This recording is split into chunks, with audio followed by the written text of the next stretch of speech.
Today on How It's Made. Turf grass, the green grass of home, brought in from somewhere else. Beef jerky, marinated meat that's hung out to dry. Nice. Wood chippers, we branch out to see how dead wood is for the chop. And bowling pins, we know this report will be right up your alley. But first, with commercially cultivated grass, you can have the perfect lawn in minutes. It comes in pre-grown sheets, fresh from the turf farm, ready for transplant. First produced in the middle of the last century, commercially grown grass continues to change the domestic landscape, thwarted only by a hosepipe ban. If you haven't got time to sit around watching the grass grow, then with commercially cultivated turf, there's no need. Upon delivery, workers simply unroll it and trim it. It's like laying a carpet, and in fact, it is a living carpet. With regular watering, it will start to put down its own roots. It should take about 3 weeks to become established, and then it's time to dust down the lawnmower. It starts with a seed variety appropriate for climate. This farm is in the American Midwest, and that calls for a cool season species, Kentucky bluegrass, but it will be green. They compost grass clippings and leftover turf in a large pile and use it to enrich the farm's soil. Using an aerator, holes are made in the soil. This loosens it, allowing nutrients and oxygen to infiltrate. Aerating also breaks up the rootstock left over from the previous crop. And since grass is a perennial, a new crop will grow from these leftovers, and they'll only need to plant seed every 3 or 4 crops. After only about 5 weeks, the grass has begun to sprout. A sprinkler system helps spur the growth. It's called a central pivot irrigation system, a wheeled tower that is 366 meters long with numerous sprayers that slowly circles the field to give the grass a methodical watering.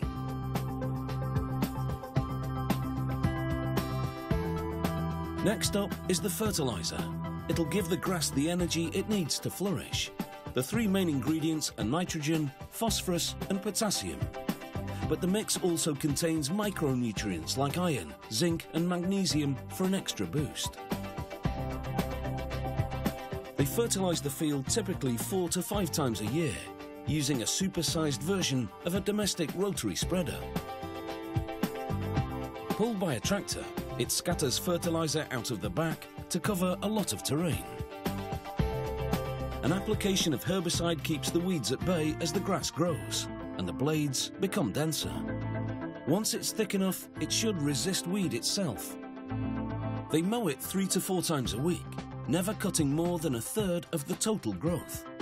Anything more would cause the grass to focus on repairing top growth at the expense of establishing a robust root system. When an ordinary lawn tractor can't cut the mustard, they bring out a mega version. It has 3 mower decks, each with 3 blades, and can mow an area the size of 10 football fields in 1 hour. The clippings are left behind for added fertilizer. It takes about 18 months for the roots to fully develop and form a thick mass. That means the turf grass can now be harvested without falling apart.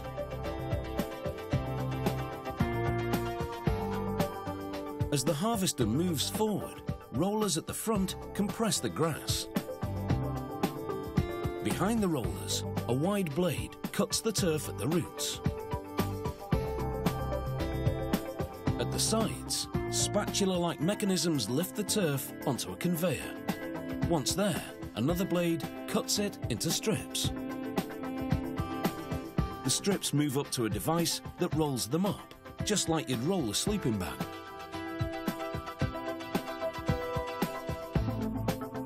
The conveyor transfers the rolls to a platform, where a robotic arm retrieves them and stacks them on a pallet, 5 at a time.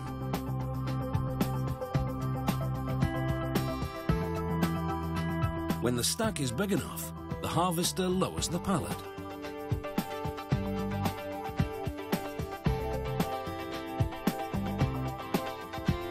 A forklift collects the rolled turf for shipment. This turf has been cut to order for same-day delivery. They'll lay it fresh from the farm, so it doesn't have time to dry out and turn yellow. This grass has been a year and a half in the making. It's now ready to transform a bare garden into a lush one. No doubt making the neighbours green with envy.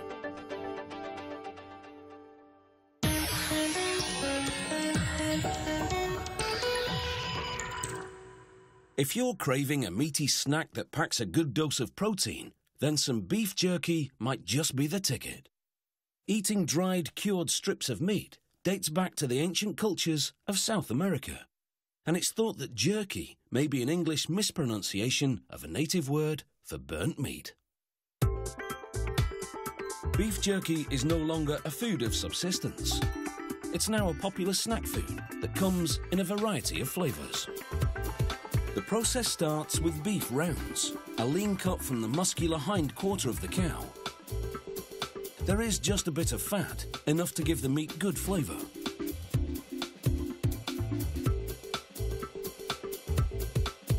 Workers put the beef rounds through a slicer, which cuts them into thin strips of identical width, so that the jerky pieces come out as uniform as possible. The direction in which the slicer cuts, as well as the thickness of the slices, are calculated to optimise flavour and tenderness. The marinating will further tenderise the meat. Some producers inject the marinade prior to slicing. This company marinates after slicing, so that the marinade is sure to tenderise and flavour every slice. After loading the small batch of meat into a rotating drum, the marinade is added, a secret recipe comprising both dry and liquid seasonings.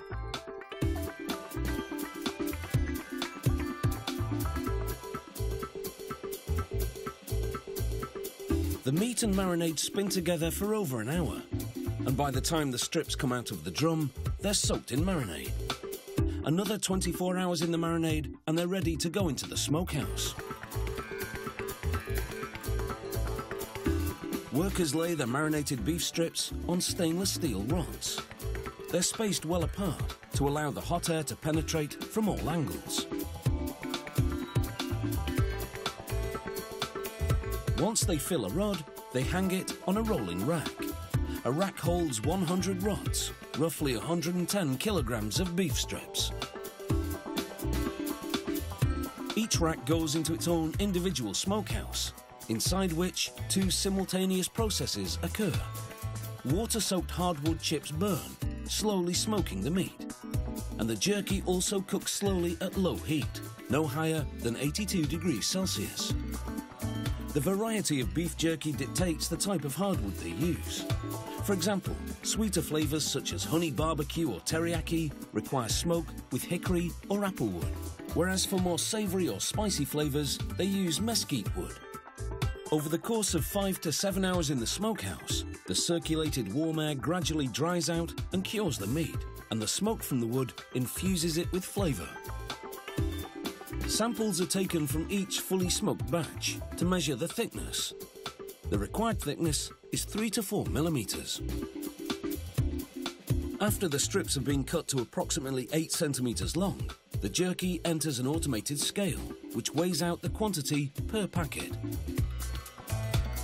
Meanwhile, an automated packaging machine heat seals the bottom and sides of printed plastic film, forming a pouch, then inserts a resealable zip. Then it prints on the batch number and best buy date. The machine then pulls apart each individual pouch and flushes the inside with nitrogen. Nitrogen forces out fresh food's worst enemy, oxygen. Then the machine drops in additional ammunition, that tiny oxygen-absorbing packet you find. Now the pouch is ready to receive its beef jerky.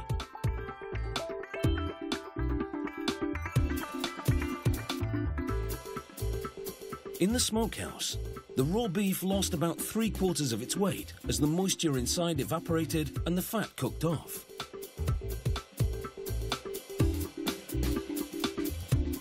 The sealed pouches are now moved to the boxing and shipping area. Every 5 minutes, quality control technicians take a sealed pouch off the line to measure the nitrogen and oxygen levels inside. Earlier on, they tested samples from every single batch coming out of the smokehouse to make sure the slow cooking process killed off all the bacteria in the beef and dried it sufficiently. The jerky can boast a shelf life of 14 months. There's food for thought.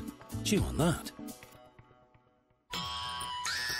Coming up, why don't you take the weight off your pins and see how they make wooden ones for your local bowling alley? And we visit a factory where everything is chipper, including the products they make, bright orange wood chippers. Join us after the break.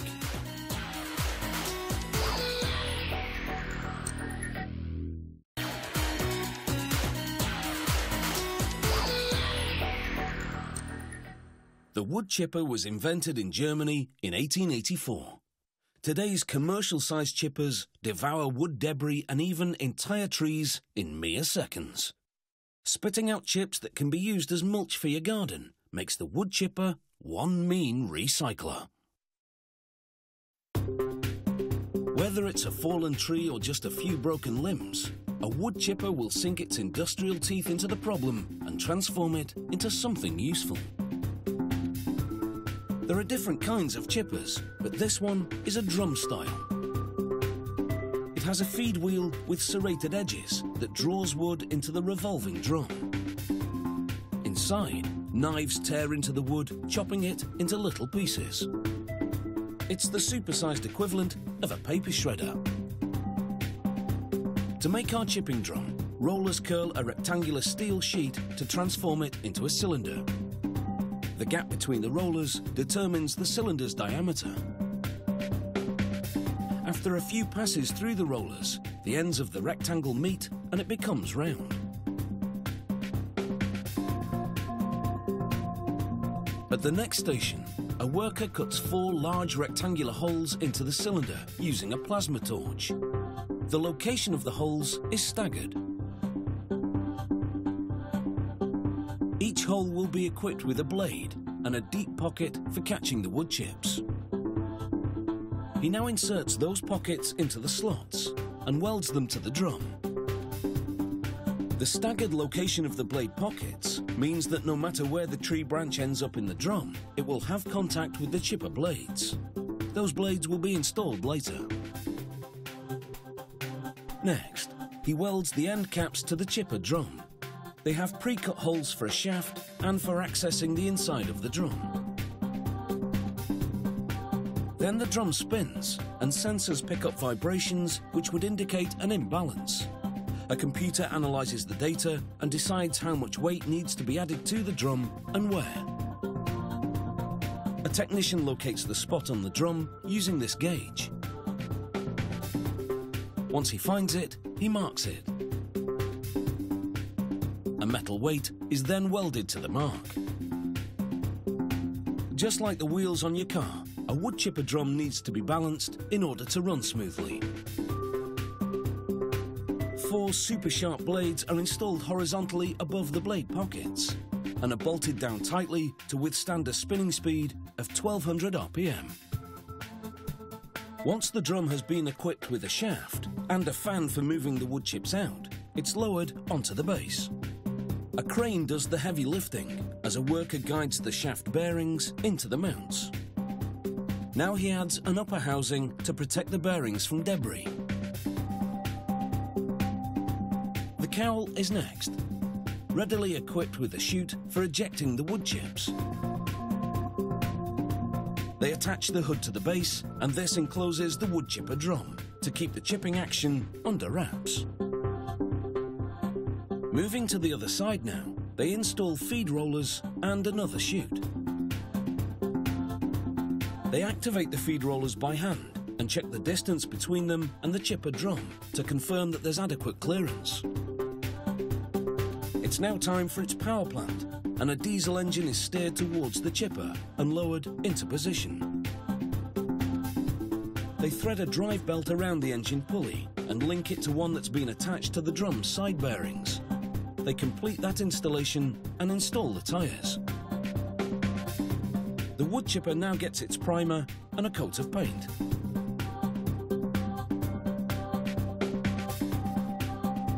They use a polyurethane paint developed for military vehicles.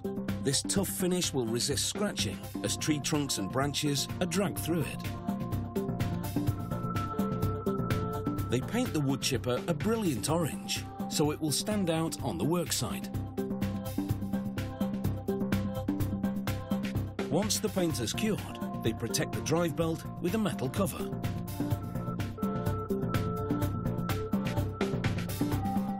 They transfer lettering onto the side, detailing the make and model of the wood chipper. After 9 days of work, the wood chipper is ready for action. And with its industrial teeth, it's fair to say bark is worse for its bite.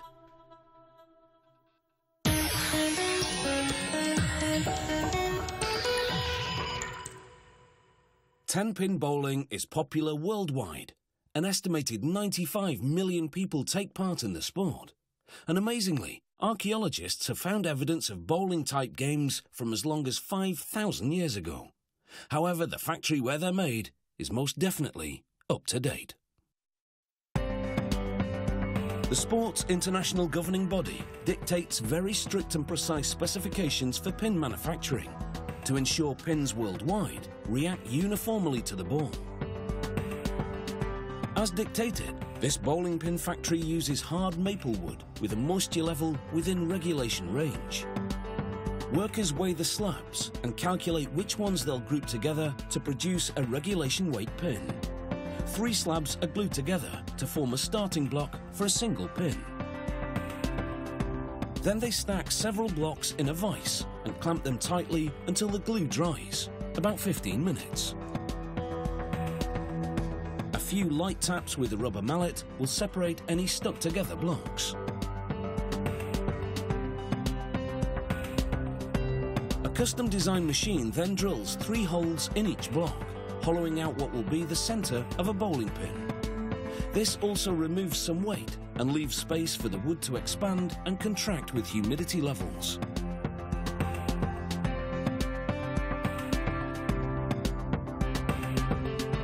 They lay the block in a carousel vise and glue a small slab of wood to each side. After 12 to 15 minutes under pressure, the glue sets, giving a wider block.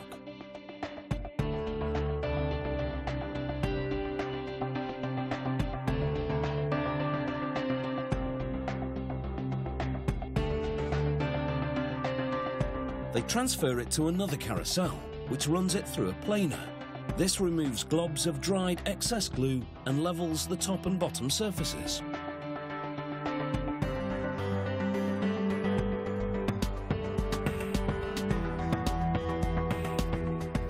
The process is repeated, and wood slabs are glued to the 2 remaining sides.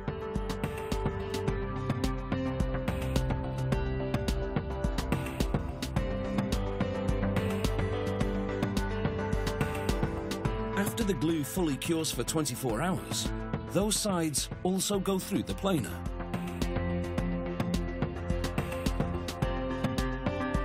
The block is now ready for the bowling pin shape. Workers mount the block on a lathe via the hole in the bottom of the base ring. As the lathe spins, cutters gradually shave away wood and the pin shape forms.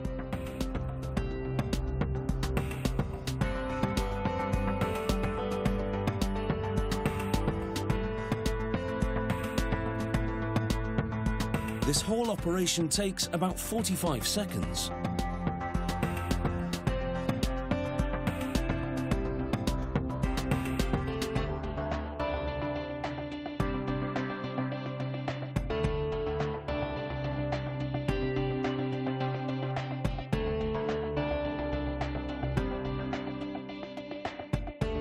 Excess wood is removed top and bottom, and the machine cuts and drills those surfaces smooth.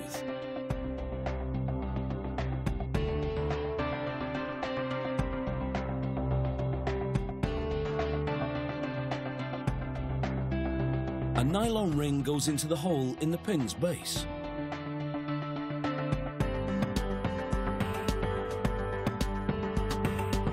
Next up, an injection moulding machine.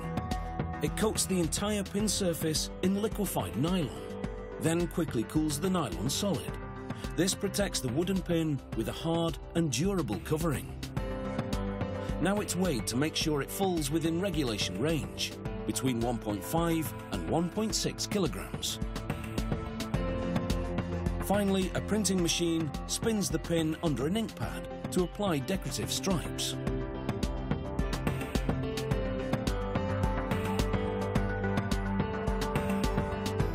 Then it's the manufacturer's logo. The ink dries to the touch in just 5 minutes and fully cures in 24 hours. Bowling pins crafted from wood slabs in just 40 minutes, plus ink curing time. That's impressive. You could say we're bowled over. Fish decoys, digitised film, bamboo bikes and breath mints are just some of the items on the factory floor next Wednesday night from 8 on Discovery in 2 brand new episodes of How It's Made.